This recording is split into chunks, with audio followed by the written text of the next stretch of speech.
Right, hello lads and lasses, and welcome back to Boys Down Under, where today we have an absolutely huge fixture on our hands. Champions League night numero dos.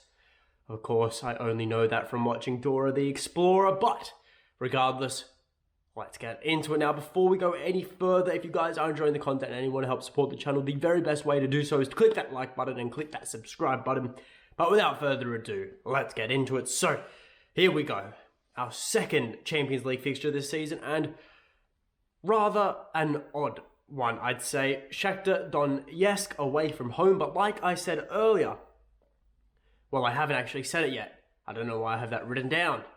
That's embarrassing. Anyways, we are playing in Warsaw rather than Ukraine for obvious reasons, but still, it will be a different feel. This is practically a neutral venue, but also technically Shakhtar's home away from home.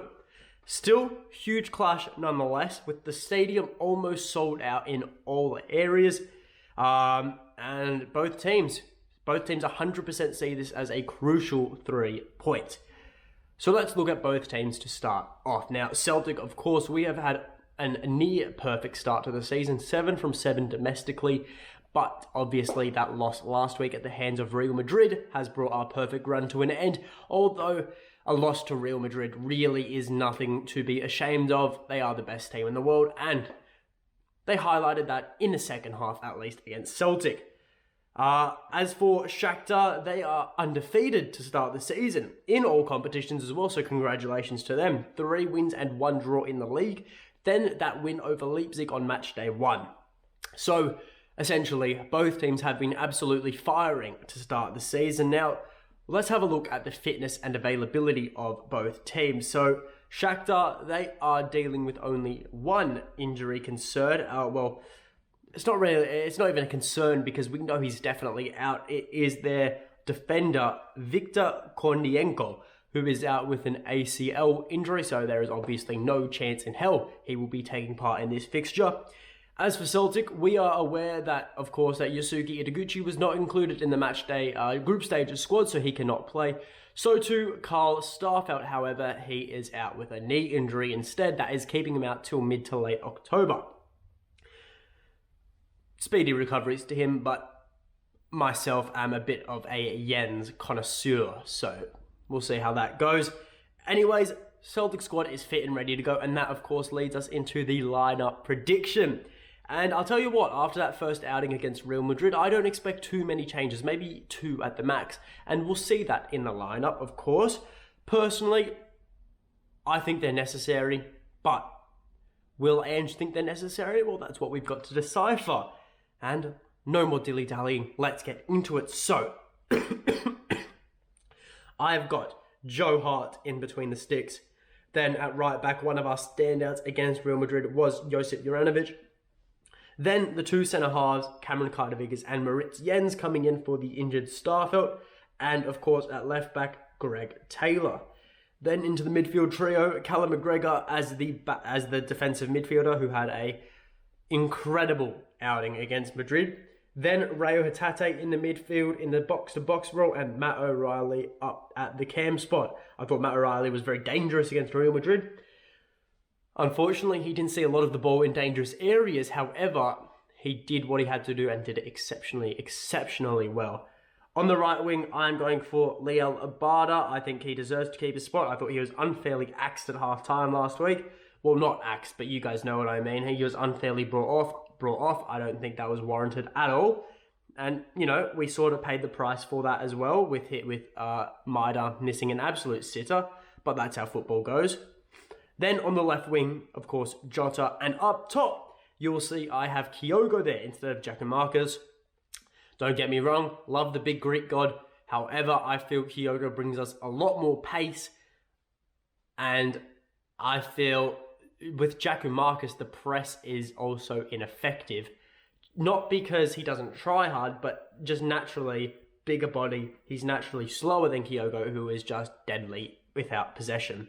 And of course, that leads us into the final score prediction.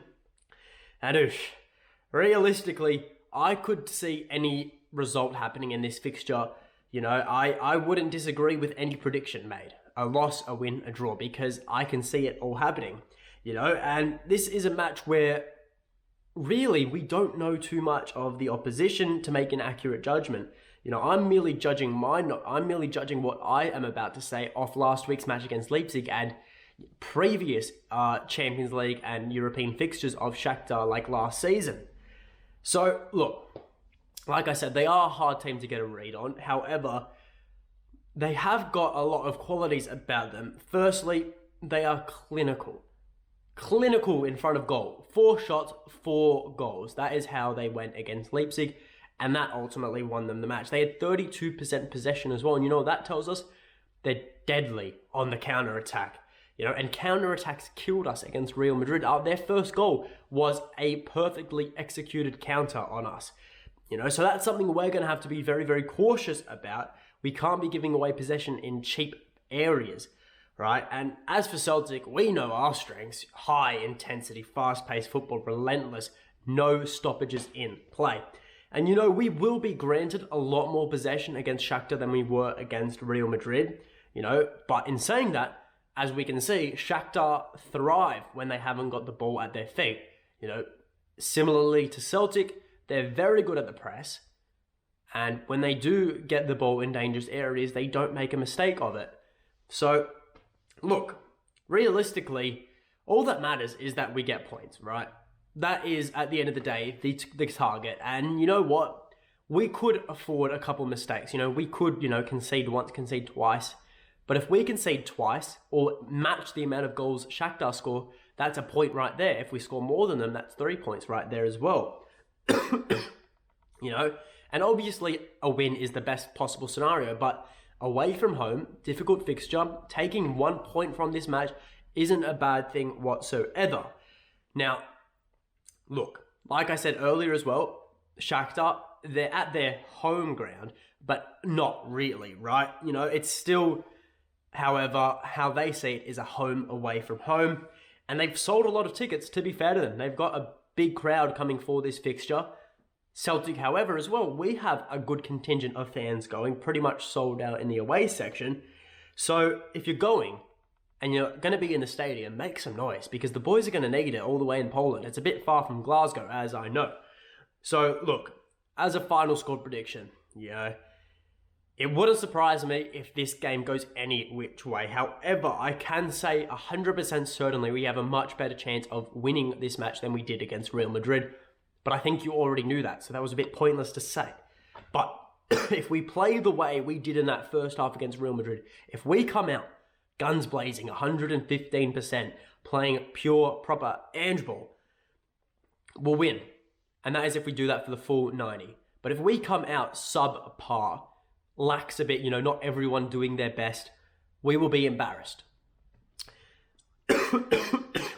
Apologies. But after last week, the boys know what they're capable of. They knew they could have got a result then, so they're going to be even more ready to go this week to get a result. I'm about to, oh my God, I'm about to have another coughing fit. So quickly, final score prediction, going for a thriller, a heart attack killer, 4-3 to Celtic.